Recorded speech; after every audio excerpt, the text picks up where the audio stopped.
The approaching storm.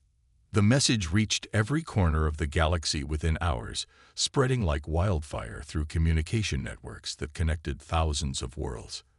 The Hegemony Coalition had finally made their move against Earth. 5 of the most powerful alien races had united under one banner, their combined fleet stretching across space like a dark ocean of metal and energy. 50,000 warships moved as one toward the small blue planet that had dared to challenge the established order of the galaxy. On the bridge of the Coalition flagship, Dominator, Supreme Commander Zektar studied the tactical displays with cold satisfaction. The massive alien's 4 arms moved gracefully across control panels while his 6 eyes tracked the movement of his vast armada. Beside him stood representatives from each member race of the Coalition.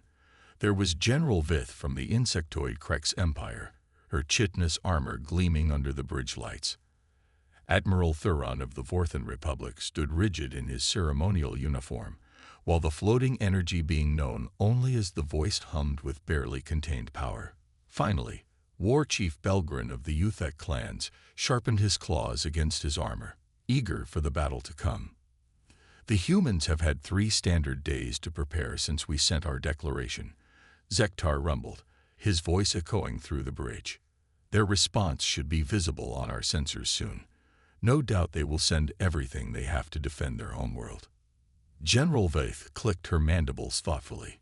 Intelligence reports suggest Earth possesses approximately 8,000 combat vessels. They have been building their fleets steadily for the past 50 years since they joined the galactic community. It will be a significant force, but nothing compared to our numbers. Admiral Thuron nodded in agreement. Our strategy remains sound. When their fleet approaches, we will divide our forces into 5 battle groups. Each group will be led by one of our races, allowing us to demonstrate the superiority of our combined military doctrine. The humans will see the futility of resistance when faced with such overwhelming force. The voice pulsed with electromagnetic energy as it communicated through the ship's speakers. The human fleet will likely attempt to protect their homeworld by establishing defensive positions around their moon and orbital stations.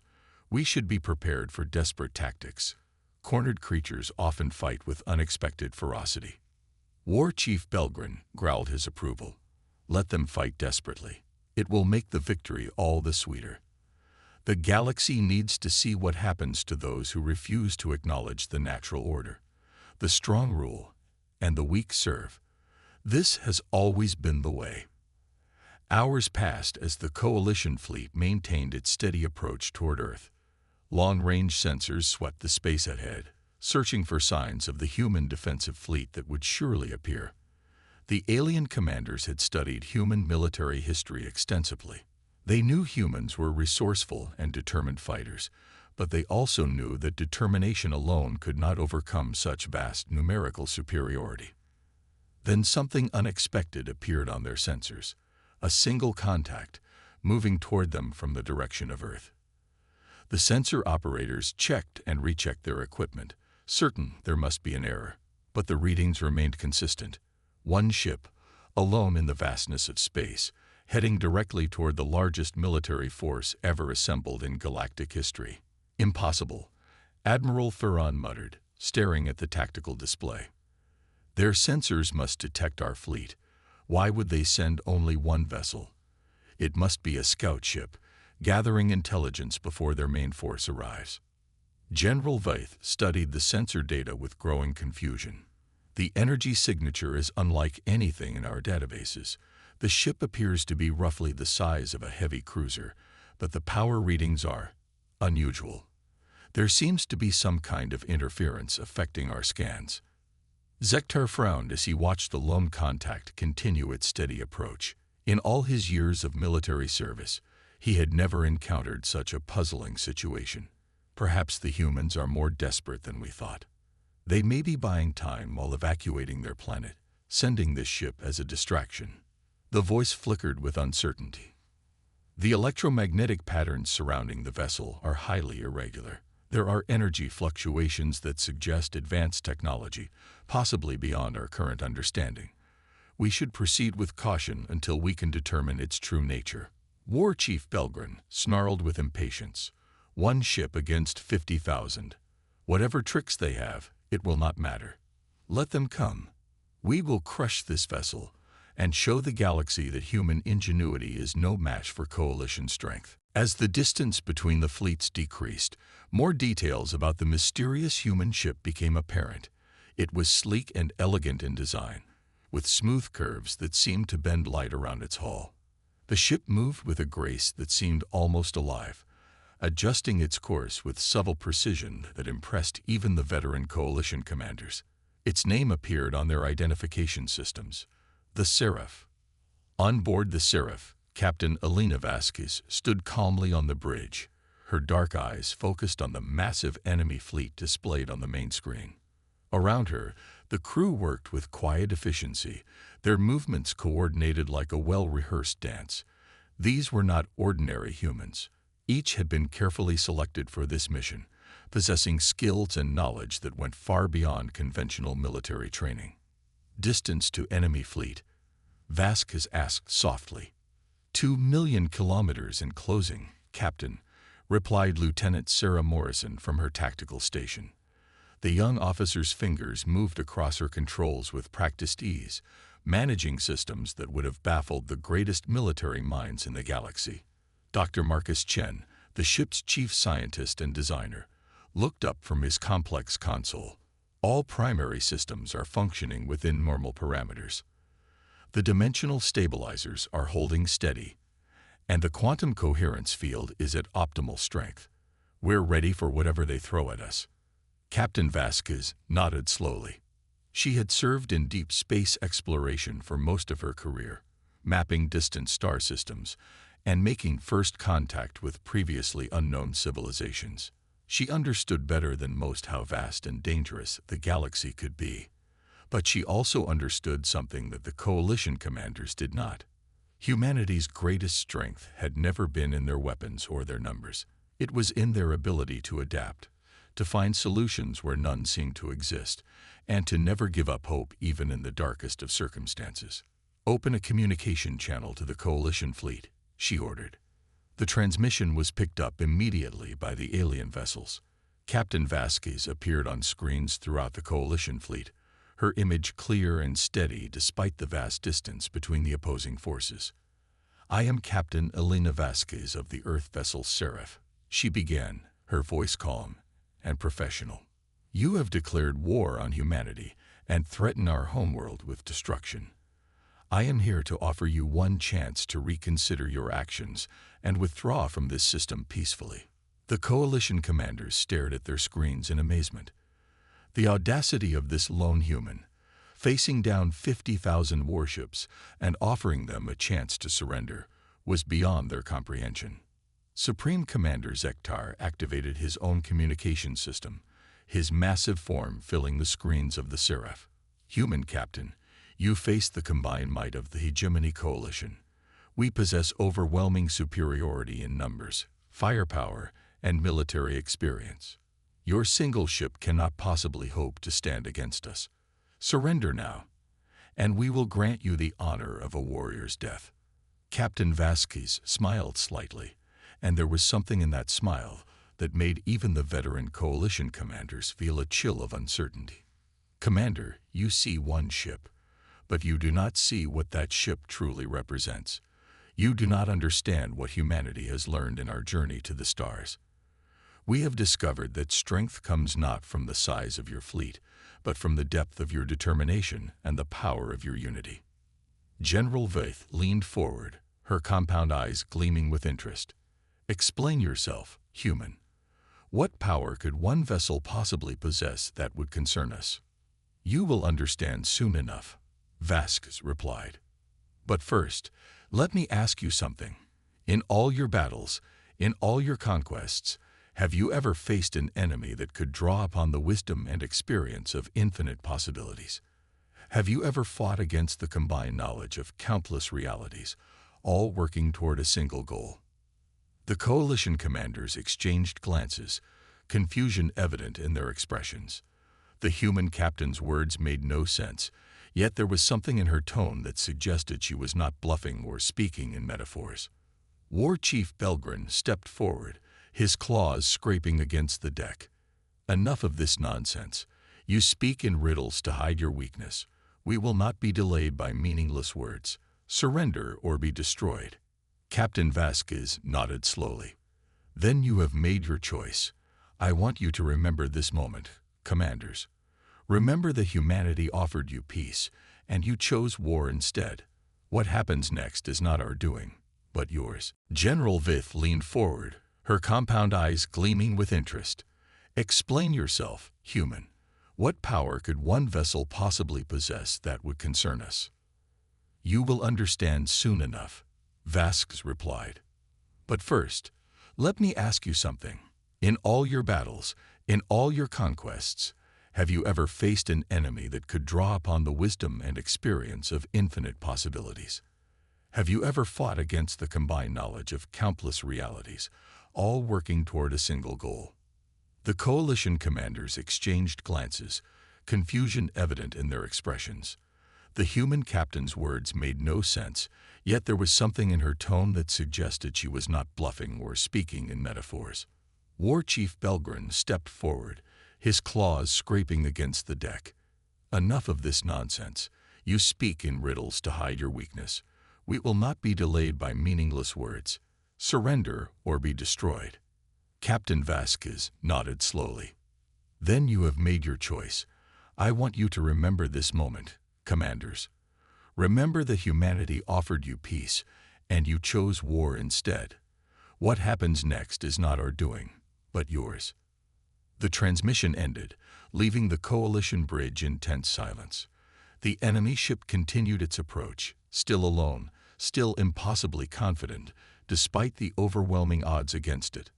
All ships, battle stations, Supreme Commander Zektar ordered. Prepare to engage the human vessel. We will destroy it quickly, and then proceed to Earth to finish this war before it truly begins. But as the coalition fleet prepared for battle, strange readings began appearing on their sensors. The human ship seemed to be generating some kind of field around itself, distorting space in ways that defied known physics.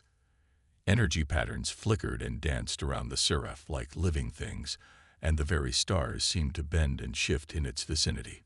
Dr. Chen worked furiously at his station aboard the Seraph, fine-tuning systems that represented decades of theoretical research and engineering innovation. Dimensional barriers are thinning, Captain. We're approaching the convergence point. The other timelines are beginning to synchronize with our reality. Lieutenant Morrison checked her tactical displays, watching as the enemy fleet spread out in attack formation. They're moving to surround us, Captain. 50,000 ships, all armed with weapons capable of destroying planets. On paper, we don't stand a chance. Captain Vasquez looked around her bridge at the faces of her crew. Each person here had volunteered for this mission, knowing full well that they might not survive to see its completion. But they also knew that their sacrifice would protect not just Earth, but countless other worlds throughout the galaxy that lived in fear of the Coalition's expanding power. On paper, Lieutenant, you're absolutely right, Vasquez said quietly. But we're not fighting this battle on paper. We're fighting it in the real universe, where impossible things happen every day, and where the human spirit has a way of finding solutions that no computer could ever calculate. The first shots of the battle erupted across space as coalition fighters launched from their carriers, racing toward the Seraph with weapons charged and targeting systems locked. The galaxy held its breath, waiting to see how long the lone human ship could survive against such overwhelming force. But Captain Vasquez and her crew were not afraid. They had a secret that the Coalition could never have imagined, a trump card that would change the course of the battle and perhaps the entire galaxy. The real fight was just beginning, and humanity was about to show the universe what they were truly capable of when their backs were against the wall. The truth revealed. The first wave of Coalition fighters screamed toward the Seraph like angry hornets, their weapons blazing with deadly energy. Plasma bolts and fusion missiles filled the void between the opposing forces, creating a light show that could be seen from neighboring star systems. The alien pilots were confident in their superior numbers and advanced weaponry. They had destroyed countless enemy vessels in previous campaigns, and this lone human ship would be just another trophy to add to their collection. But as the weapon's fire reached the Seraph, something impossible happened. The energy beams simply passed through the ship, as if it were made of nothing more than light and shadow. Missiles exploded harmlessly against empty space, their targeting systems suddenly unable to lock onto the human vessel. The coalition fighters found themselves attacking a ghost, a phantom that seemed to exist in their reality one moment and slip away into nothingness the next. "What is happening?" General Vith demanded, her voice sharp with confusion as she watched the tactical displays. "Our weapons are not connecting with the target. Are there shields that advanced?" Admiral Thuron studied the sensor readings with growing alarm. "This is not shield technology. The ship appears to be phasing in and out of our dimensional space. It's there, then it's not, then it's there again. How is this possible?" On the bridge of the Seraph, Dr. Chen monitored his instruments with intense concentration. Sweat beaded on his forehead, despite the cool air circulation, as he managed systems that pushed the boundaries of known science. "Dimensional phase variance is holding steady at 93%, Captain. We're successfully existing in multiple realities simultaneously. The enemy weapons can only affect us when we're fully aligned with their dimensional space." Captain Vasquez watched the enemy fighters wheel around for another attack, their formations tight and professional despite their confusion. "How long can we maintain this state, Doctor?" "Theoretically, as long as our power systems hold out," Chen replied, adjusting several controls to compensate for quantum fluctuations. "But that's not the real question. The real question is how long until the other timelines fully synchronize with ours. That's when things get interesting." Lieutenant Morrison tracked the movements of the enemy fleet on her tactical display. The initial fighter attack had been just a probe, a way for the coalition to test their enemy's defenses. Now the main battle groups were moving into position, preparing for a coordinated assault that would bring the full weight of 50,000 warships to bear on their single target. "Captain, they're forming a sphere around us," Morrison reported. "When they attack, there will be nowhere to run. They'll be able to fire from every direction simultaneously." "Then it's a good thing we're not planning to run," Vasquez replied calmly. She activated the ship's communication system, broadcasting on all frequencies so that every vessel in the coalition fleet would receive her message. "Attention coalition commanders," she began, her voice carrying clearly through the static of jamming attempts. "You have seen a small demonstration of our capabilities. Your weapons cannot harm us because we exist beyond your ability to fully perceive or understand. But this is only the beginning. You came here expecting to face one ship, one crew, one timeline. You were wrong." Supreme Commander Zektar leaned forward in his command chair, his forearms gripping the armrests tightly. "Human Captain, your tricks may delay the inevitable, but they cannot change the outcome. We have 50,000 ships. Even if our weapons can only hit you occasionally, the sheer volume of fire will eventually overwhelm your defenses." Captain Vasquez smiled, and this time her expression held no trace of uncertainty or fear. "Commander, you still don't understand. Let me show you what humanity has really learned during our time among the stars." The space around the Seraph began to shimmer and distort, reality bending like water around the human vessel. The stars themselves seemed to twist and multiply, creating patterns that hurt to look at directly. Energy cascaded in impossible colors that had no names in any language, and the fabric of space-time groaned under the strain of forces beyond normal comprehension. Dr. Chen's hands flew across his controls as readings spiked beyond the scales of his instruments. "Dimensional barriers are collapsing, Captain. The convergence is beginning. I'm reading massive energy signatures forming all around us. What happened next would be recorded in the histories of every race in the galaxy." The empty space around the Seraph suddenly filled with ships. Not dozens, not hundreds, but thousands upon thousands of vessels, appearing as if they had always been there. Each ship was recognizably human in design, but they were different from one another in subtle ways. Some bore battle scars from conflicts that had never happened in this timeline. Others carried weapon systems and technologies that existed only in theoretical research papers. Still others showed signs of alliances and modifications that spoke of histories where different choices had been made. The Coalition fleet suddenly found themselves facing not one human ship, but an armada that seemed to stretch to infinity. Each vessel was the Seraph, but from a different timeline, a different reality where the course of human history had taken a slightly different path. In some timelines, humanity had developed faster than light travel centuries earlier. In others, they had made contact with friendly alien races who shared advanced technologies. In still others, they had been forced to develop devastating weapons to survive against terrible threats. Captain Vasquez stood at the center of this impossible fleet, her consciousness connected to every other version of herself across the infinite realities. She could feel their memories, their experiences, their knowledge flowing through her mind like rivers of liquid thought. Every battle ever fought by humanity, every scientific breakthrough, every moment of courage and determination from countless timelines was now focused on this single point in space and time. "You wanted to face humanity's fleet," she said, her voice now carrying the weight of infinite possibilities. "Here we are. Every choice we might have made, every path we could have taken, every future we might have built. You face not just the humans of this reality, but the combined strength of humanity across all realities."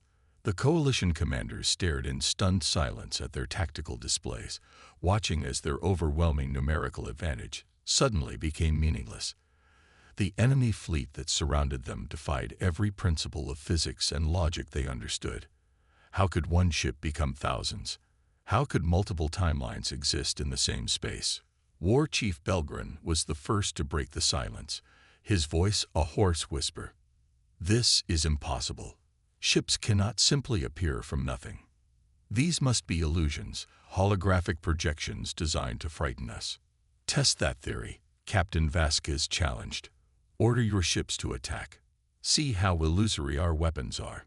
General Vaith studied the sensor readings with growing horror. Each human ship was showing as a solid contact, with full energy signatures and weapon systems. If these were illusions, they were perfect ones. "Commander Zektar, what are your orders? Do we engage this fleet?" Supreme Commander Zektar felt something he had never experienced in his long military career. Genuine fear. Not fear of death or defeat, but fear of the unknown, of forces beyond his comprehension or control. His forearms trembled slightly as he considered his options.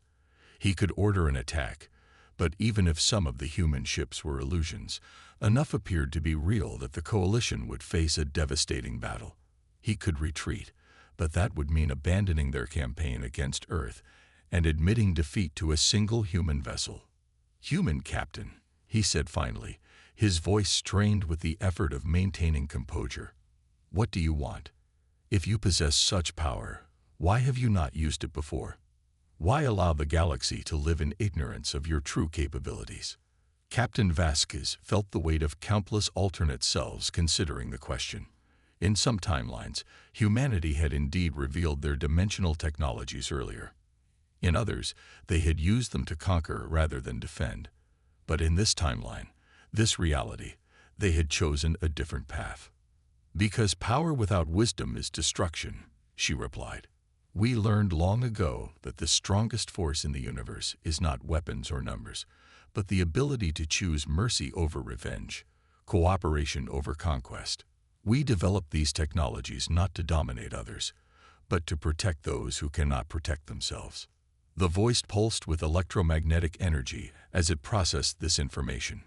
"You speak of mercy, yet you threaten us with a fleet that could destroy every ship in our armada. Where is the mercy in that?"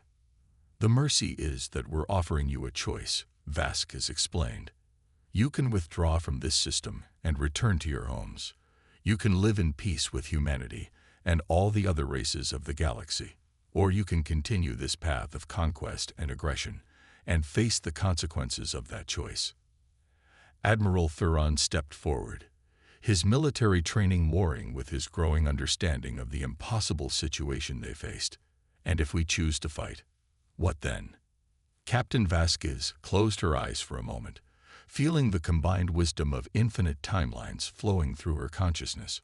She saw realities where this battle had ended in victory for humanity, and others where it had ended in mutual destruction. She saw timelines where the coalition had been completely annihilated, and others where they had become valuable allies in facing even greater threats. If you choose to fight, then we will defend ourselves and our allies with the full force of infinite possibility, she said quietly. But know this, in every timeline where this battle was fought to its conclusion, both sides suffered losses that echoed through history. The galaxy became a darker, more dangerous place. The choice is yours, but choose wisely. Supreme Commander Zektar looked around his bridge at the representatives of the 5 coalition races. Each of them had come here expecting an easy victory, a demonstration of their superior power that would cement their dominance throughout the galaxy. Instead, they had discovered that their understanding of reality itself was limited and flawed.